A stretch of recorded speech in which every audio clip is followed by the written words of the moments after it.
I always use this phrase that like my hands were shaking and my palms were like really wet because I was like super nervous.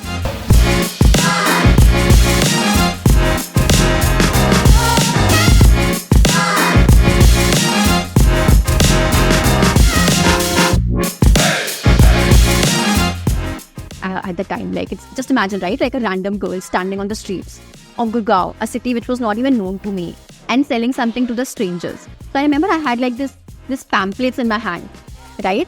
And I was like distributing pamphlets to people. Even when I was distributing pamphlets, my hands were like legit shaking. Because it's weird. It's not normal to see people selling something. And in a you know, in a country where tea and like you have like tea and coffee, every second person is a tea drinker. So my aim at that point was to figure out how do they react to something like a hot chocolate. Understood. Right. Yeah. So that kept me going. That curiosity kept me going. But won't lie, I was quite nervous. I was afraid as well. It was the first day when I went on the street. It was 7 o'clock at night. So yeah. Interesting. So when it comes to chocolate drink, for example, becomes like a niche domain, right? Compared to Correct. general tea, green tea, and so on. What were some of the steps you took in educating your audience during that time? I'm not like if you were someone who were starting out that time, like back in 3-4 years, the chances of people to know about what chocolate tea is and all were a little lesser compared to how it is now. So what were the approaches you took to educate your customers during that time? So there has always been a significant crowd of people who do not drink either tea or coffee, right? They have always drank Bonvitas of the world. And now these are grown-up kids who want something more, not just delicious, but something which is more cleaner, right? So we are like, we will just target first these set of people who really want a chocolate-based drink in their day, right? So that's how the reaching out the first set of customers, the first set of people became quite easier for us, right? People are already aware. People are already aware what is a hot chocolate, what is an iced chocolate, right? We were like, we will not even go to people who are where the education is required right now. So that's how the first circle came. And obviously, post that, I think during the COVID time when we launched exactly 3 years ago, a lot of recipe videos were going viral. There was Dalgona coffee or something going viral. Dalgona coffee. Yeah. I remember. So during that time, like every other recipe creator, you will see like move in there because the people were sitting at home. They wanted more recipes. And that's when we also started to put a lot of exciting recipes around chocolate drinks, around, what you can make from single dark hot chocolate and all of that. And I think that, along with some word of mouth, helped to reach the second wave of customers, like the second circle, which we started. I still believe it's a niche. I still believe that, but we are aware about, how niche it is and till when we want to really be and be here. What we figured out in the last 3 years actually is very interesting that at least today, and this is very interesting, okay? So you see, coffee drinkers, there's a significant jump in the coffee drinkers in the market, right? Now, these people who are like really hardcore coffee drinkers will have 2, 3, 4 cups, whatever cups, till 4 o'clock or 5 o'clock in the evening. After 4 or 5 o'clock, they would resist to have a coffee because they don't want to mess up with the sleep cycle. Correct? But they are drinkers. They want something to drink. Correct? And then you're like, okay, after 4 o'clock, you drink a cup of Tiggle dark hot chocolate. It will help you sleep better as well. It will, fill the gap that you are craving to, sip something. And it's tasty. And the second side of thing which we notice is how people start to consume Tiggle is after every meal, they are like craving a dessert. True. In our customers' life, when we do these customer calls, we realize like Tiggle became and filled the gap ki kya dessert mein khana, chalo Tiggle ka dark hot chocolate bana lete hain. Interesting. Coming to the marketing side, from the time you started to now, I'm sure social media marketing has evolved. The kind of posts and all you were making 3 years ago is different now how you do it now. So right now, what is working on social media and what is not working on social media?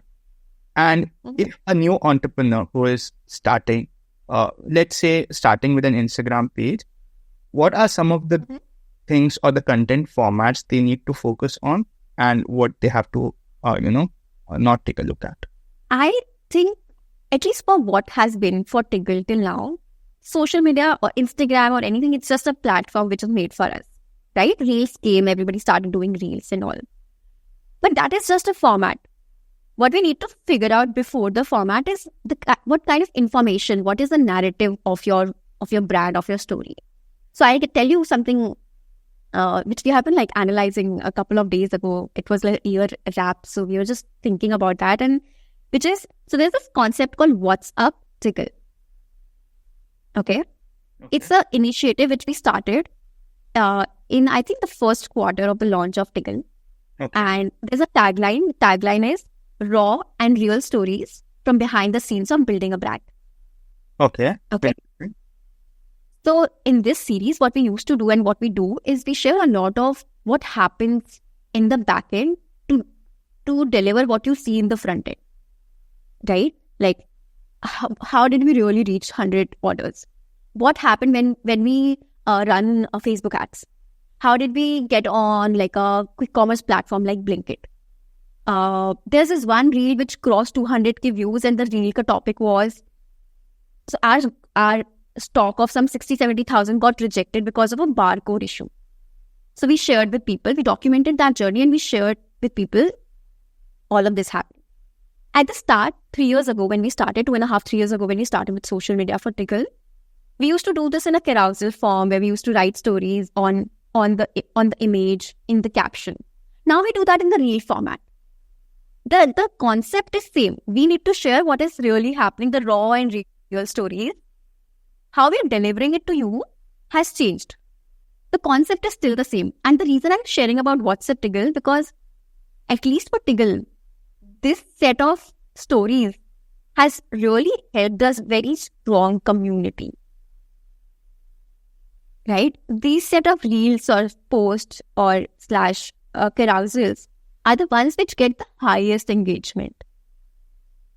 Because, okay, you make delicious chocolate drinks, awesome, I'll be your customer. But what's beyond that? Why do I follow you on Instagram? And people love to be a part of your journey, how you're really building it. Like small things, right? Like there's so many curious people. As a person, I am very curious, and I would love to know if you have, reached XYZ, how did you really do that? Is it really what you show in the front end ki sab kuch acha hota hai? Not everything can be nice, right? There's some struggles. What are the real struggles? Not what looks good on the copy, but tell us the real story. So yeah, that has been like social media for us. I would say definitely the real thing came up, really took over. So we also changed our, now there's a person in Tiggle called Reel Strategist. Interesting. She do nothing. She just work on reels and editing them. And she will use our drive, which has like all the raw creatives. And using those old videos, she will create things. Interesting. Can you imagine somebody being a reel strategist and having like a full-time job? True. Not 3 to 4 years ago. Exactly. Yeah. She had the coolest job in Tiggle. Exactly. Even I come from social media marketing background. The time when I started back in 2020 till now, it's always evolving. Like, there's so much to do, and there's so much of things that are happening. From like when I started, carousel was something that was, at the peak, like, the engagement and all was there. But then reels happened, and now again in the reels also there are so many formats that are coming. So it's just ocean. Like you need to keep on experimenting, what's working, what's not, and yeah. This person, she's awesome. Okay, the one who's the reel strategist in Tiggle. The other day she was explaining me, Anuva. So this is the format of reel: the hook, the body, the CTA, the call to action. And then she went with like at least a 4-5 page long document on different types of hooks. So for example, a number based hook, right? Like according to her and her analysis and her testing, she's like, if you start a reel with a hook which has a number, 7th December. This happened with me on 7th December. Or 7 hours of XYZ doing this. Or, whatever number will do better than a generic hook. So this is just one example, but I loved how she had like this 4-page long document on just hooks. And then different on a CTA. So it's an exciting space to be in, and you can go really deep in that. Exactly, yeah. You recently made it to Blinkit, yeah? So yeah. How has that journey been? And for a D2C brand coming on platform like quick commerce platforms like Zepto, Blinkit and all of that, how effective that is? And is that something every FMCG brand needs to look into? I don't think every FMCG brand needs to look into till the time you are ready for the scale. I'll tell you what happened with me for Blinkit is at the start of 2023 is when we decided that, okay, we will do quick commerce now. Because before that, we were only selling through our website and Amazon. And we thought now it's time, and we thought we are ready to do quick commerce. Correct? We are a bootstrapped company, Sohail. So profitability is something it's a metric which we cannot miss. We have to be profitable every month to pay salaries, to get the company, to run the company overall, right? So at the start of 2023, we were like, we will do quick commerce, and we obviously began with like Blinkit and Swiggy, Instamart. And with Blinkit, I started cold emailing them. So through some referrals, obviously I found some contacts, and then I started cold emailing. I started introducing them to Tiggle. One of the team members was aware of Tiggle, was following the Tiggle journey. So we hopped on like one call. Then I also went to Blinkit's Gurgaon main office to meet them, to, take the conversation ahead. It's, I think, April, May, if I'm not wrong. But then the conversation was definitely on a positive end, but there was like, we were not able to match the commission which was required. Because coming back to my point, we want to be profitable. Yeah, then we hold in this conversation. I was like, maybe this is not the right time for Tiggle to do this. Let's pause for some time. Let's rethink about it. Plan it better. And it just got paused. It's, I think, so today is 29th of December when we are speaking. It's at the 4th or 5th of December when Blinkit called one of the team members. Somebody new, I did not meet her, called and said that, hey, we want Tiggle on the Blinkit app. Tell us the reply to the previous email and let us get things started. And then I was like, obviously we negotiated on commission, all of that happened. But then I like, let's do it. The first PO which we received was for 500. And I think in the first 2 days, we sold around 212 units of Tiggle without any marketing, without even announcing. By this time, we did not even announce on our community or emails or whatever that we are live in NCR on Blinkit. So then we're like, okay, if we can do this, if we can sell this, we can really hit the break even with this commission quite faster. And let's scale this up. So it took us a long time because we were cold emailing, and then we took a lot of time to think about the commission and profitability angle.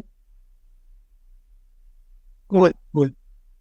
Do you feel like if a new brand wants to scale, okay, and yeah, every bootstrap business, or not just bootstrap, every business wants to be profitable. But at times, if a platform is giving you higher reach or it is helping you with scalability, you are not able enough profits, but you are on break even. Reach more households. Yeah. Is that something you would recommend to any business who is just starting out? Just in the initial days, not to think about your profitability and just make sure you have, more customers. I think it's there's nothing like recommend, because every business, the nature of every business is very different. The story of every business is very different, right? Like everyone's journey is so different. In Tiggle, we knew that this is the only bank balance which we have, and we are running bootstrap. If we are doing such high commission, we're not able to make money. So the reason, I'll tell you one more interesting thing, okay? For the first 9 to 10 months of Tiggle, we were selling only through our website, not even Amazon.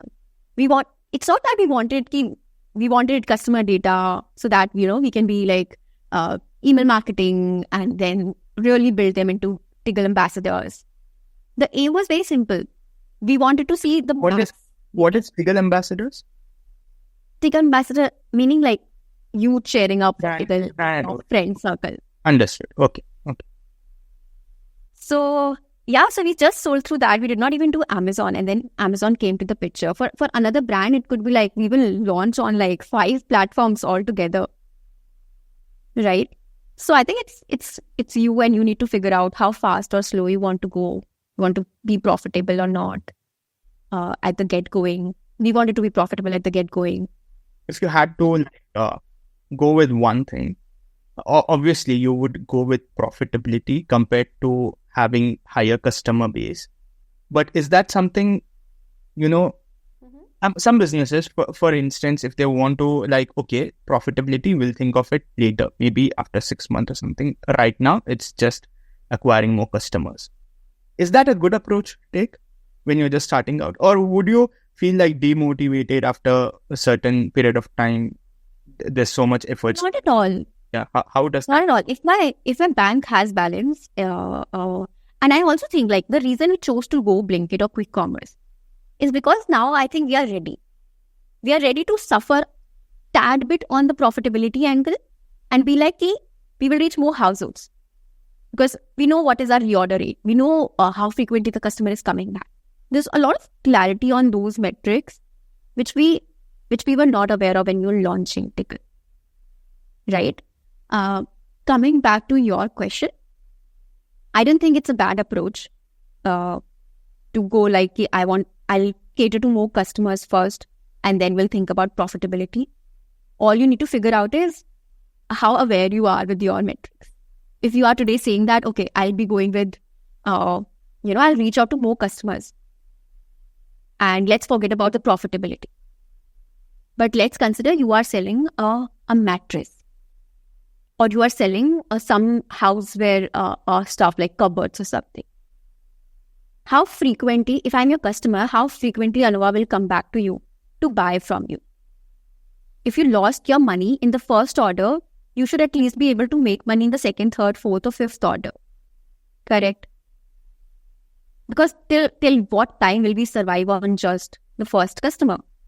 We will be able, as D2C brands, we will be able to survive only on the repeat purchases, right? So I don't think it's a bad approach. There are a lot of other questions which will go into figuring out what's right for your business. Also goes how big you are thinking about the brand. I think when we started Tiggle, right, we were like, we will go step by step and we will figure out, because I had literally no idea. I just graduated from a college, had a lot of pressure from my parents to pursue MBA. Right? And I was like, and I was starting a business. Okay. So I wanted to figure out one by one. I took a lot of mentorship. And finally, after 2.5, close to 3 years of running this brand, we are saying yes to quite a lot of things, which we were not capable enough to say yes to in the past. Interesting. You made it to channels like Your Story, Josh Talks, Better India, and so much more. How did you get there? Like, what were some of the steps you took in order to reach there, and how long was that duration like?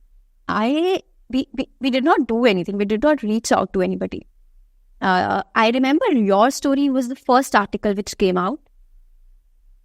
And I think, if I'm not wrong, the person who wrote the article was first the Tiggle customer or followed Tiggle on Instagram. Okay, so we used to share this a lot on our Instagram, how we started the journey. And this whole angle that this is one lady who went on the streets of Gurgaon, started selling hot chocolate to validate her idea, took off for the right reasons.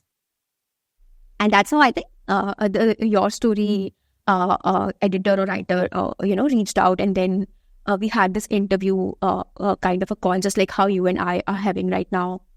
And then Your Story, obviously, Your Story article came out, a lot of other people started reaching out as well. That's when Josh Talks reached out as well. And I was like, yeah, for sure, let's do that. I always liked, conversation and communicating and talking in general. And I think then the Better India came up. So the first was the Your Story, and then it was like followed by Josh and And they are also discovered through your story, if I'm not wrong. Interesting. So you need to crack one first, and then eventually you will get the doors for other platforms. The channels will get open. Yeah. Correct. And 2022, right? When the Your Story article came up, 2020, yeah, if I'm not wrong, 2021 actually, sorry. That was a time when also, I think it's still the same for Your Story, but Your Story is like, one of those leading in the whole covering the story angle. Yeah. Like people look up to Your Story article. True. So if you crack the good one. Yeah. What were some of the hacks you used or are still using in order to reduce your CAC, customer acquisition cost? Oh, that's an interesting question. Yeah, every other brand has the same battle right now. During the COVID time, you won't believe how low the CAC was. As low as 60, 70 rupees. Extremely hard to believe. And we launched that way, right? Like the first CAC we saw was 60, 70, 80 rupees. So like, yeah, this is the normal nature. And then the COVID, after the COVID, basically, the reality came into the picture. One of the measures we took, we still have a CAC where we are profitable. Correct? But obviously, as entrepreneurs, we want more and more profitability to experiment with bigger and bigger things. I think we do a lot of community-driven activities. We do a lot of community events. We focus a lot on the organic side of things as well. And that is one thing which really helps. The second thing which helps when we do this, so we do this one simple Google form through which how the customer got to know about Tickle. And we realized there's a fair portion of people coming through word of mouth.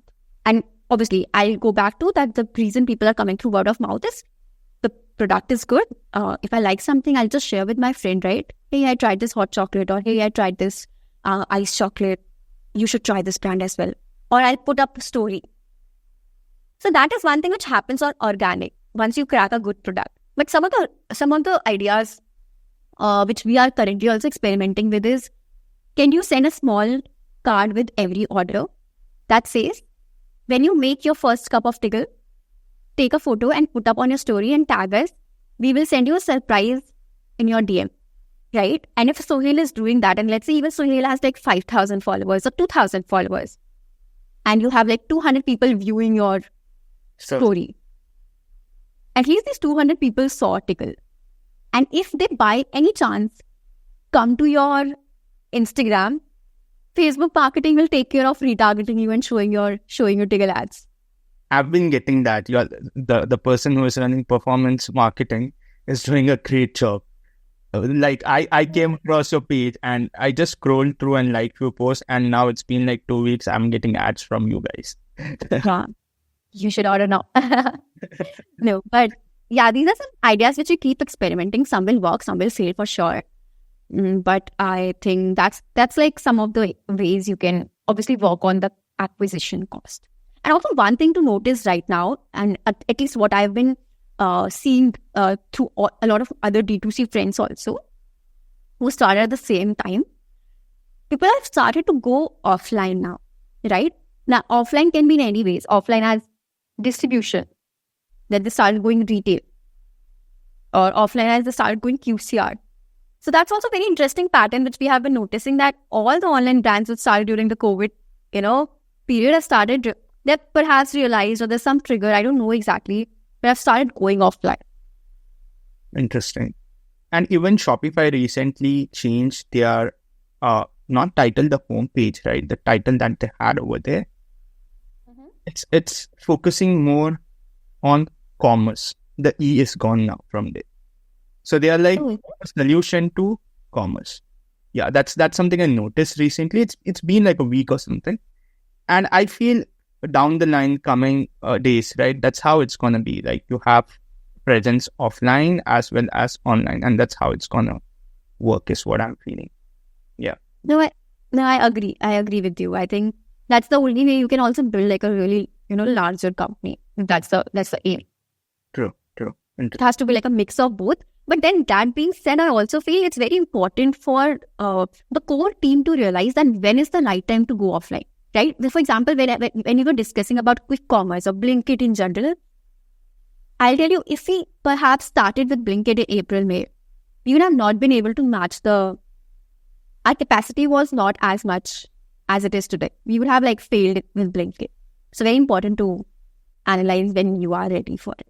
So if you had to allocate a marketing budget for each channel, like let's say influencer marketing, Facebook ads, Google ads, and other things, right? If you had to allocate, what would be the percentage that you would allocate for each, and what is the reason behind it? Okay, and you're asking particularly in terms of like online space? Yeah, online. The D2C?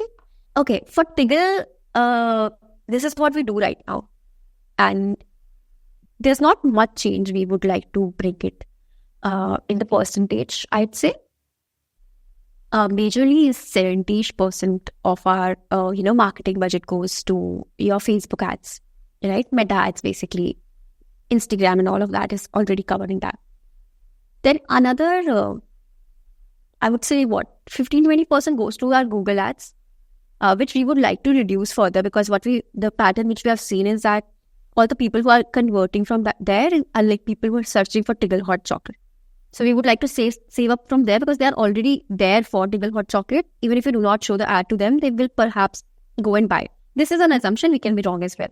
A very small percentage goes to our influencer marketing, which we would like to, perhaps, or like the creator partnership, which we would like to make it slightly bigger and do more of creator partnership, like a long-term partnership. But we are experimenting. We do not really know whether that will work for us or not. If word of mouth has practically worked for us in the past, our assumption is if we crack the code for influencer, which is a hard game altogether.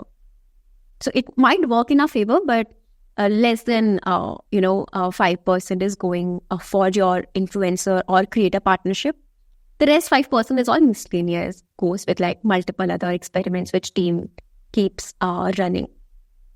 Something to note over here is I did not share with you, and obviously these are like some broad, percentages, but what we also focus a lot on is on the remarketing, or I would rather phrase it like we focus a lot on retention marketing, right? We do a lot of email marketing. We do a lot of community-driven activities to increase the retention. We do a lot of WhatsApp-based marketing to remind you that, hey, you are on the last cup of Tiggle. It's time to reorder. So that's separate. But yeah, broadly, I think Meta is eating a chunk of it. Interesting.